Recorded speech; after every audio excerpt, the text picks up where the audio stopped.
Welcome back. The Office of the Undersecretary of Defense for Personnel and Readiness has a new nominee.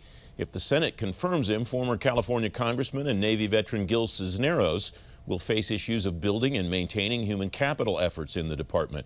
Katherine Kuzminski is Senior Fellow and Director of the Military Veterans and Society Program at the Center for a New American Security. She's writing about the job ahead for Gil Cisneros in War on the Rocks, along with her colleague Natalie Grogan. Kate, welcome. It's good to see you again. Why is this job important enough, or maybe not recognized enough, that you and Natalie wanted to write about it in the first place?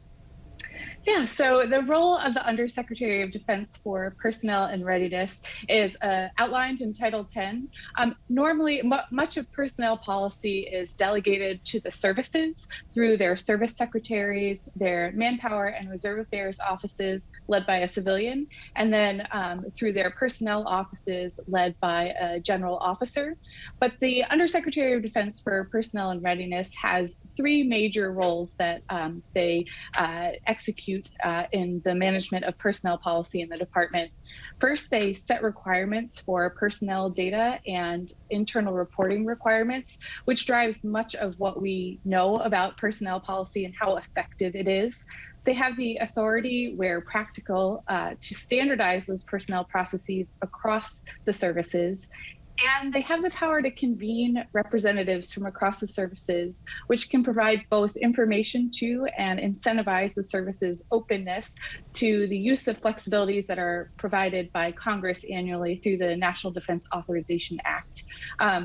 Their goal is to help the services to recruit, retain, and manage the talent that they have out there. And it's also worth noting that the personnel part of the overall defense budget takes up about a quarter of the budget, but is frequently overlooked for other issues like platform development and the development of new technology. Yes, you and Natalie write it this way in this piece: the Defense Department tends to overlook the importance of military personnel management as an area of strategic investment. How does that happen? Everybody, whether they're civilian or uniform, that comes on this program says people drive our service, people.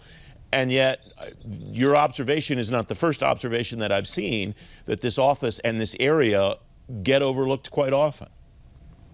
Yeah, I think in part we forget that the individuals who are being recruited today are the future leadership of the military. It's a closed promotion system.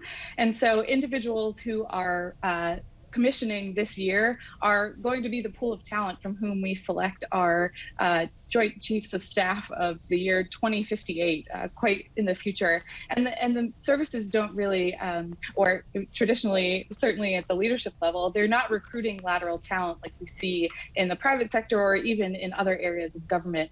So it's really important to think about the incentives that we place out for service members, both to recruit and retain them early in their careers, to ensure that we have the best possible group of individuals from whom to select our future leadership. And those are the individuals who will be executing on the strategy that's developed at the national level, who will be making the investments and the acquisitions for future platforms. But they tend to garner less attention because it does take 30 to 40 years to grow a general or flag officer. If the Senate confirms Mr. Cisneros, what agenda would you like to see him undertake, Kate? I think there's a couple of things where there's already a lot of work underway and he can build on some successes. First, we would encourage the Undersecretary to take a look at the flexibilities for personnel management that were provided in the fiscal year 2019 NDAA that hope to expand access to individual talent.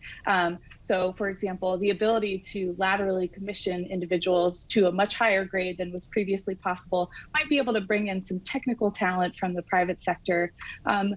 Further thinking through a lot of the work that's been done in the last year on diversity, equity, and inclusion with a number of boards at the DoD level and then across the services, finding ways to systematize the data that DoD collects to see where the Department of Defense is performing on each of these metrics, and then think through what future strategy might be. You mentioned diversity, equity, and inclusion. Is it possible that because of the emphasis the administration is putting on that as one of its big four all across the government, not just in the department, that might elevate, at least in the minds of people who haven't been paying attention, might elevate the importance of this office, Kate? Yeah, I think that's true, and I also think that in the last since the administration came into office, it's been really fantastic to see that the Secretary of Defense, the Deputy Secretary of Defense, and the Senior Advisor to the Secretary of Defense on Human Capital, Diversity, Equity, and Inclusion have been spending a lot of time focused on these issues. I think what we'll see as the year goes on is that the attention that the Secretary is able to give to those issues now and raise those issues to the top will be passed on to the Undersecretary of Defense for Personnel and Readiness, who will ultimately be responsible for ensuring the success of those programs as the Secretary and the Deputy Secretary focus on broad strategic issues like competition with China. Less than a minute, Kate. What will you watch moving forward in this area? I think it will be great to see have a consistent nominee in the office. There's been a lot of churn historically in this office, and in part that's probably due to the fact that the services do have so much responsibility. But really seeing having a Secretary of Defense, Undersecretary of Defense for Personnel and Readiness come in with real attention on the importance of the long-term trends that we're seeing in military personnel and readiness, and collecting the data to match up with that. Kate Kuzminski, thanks very much for joining me. It's great to see you again. Thank you so much.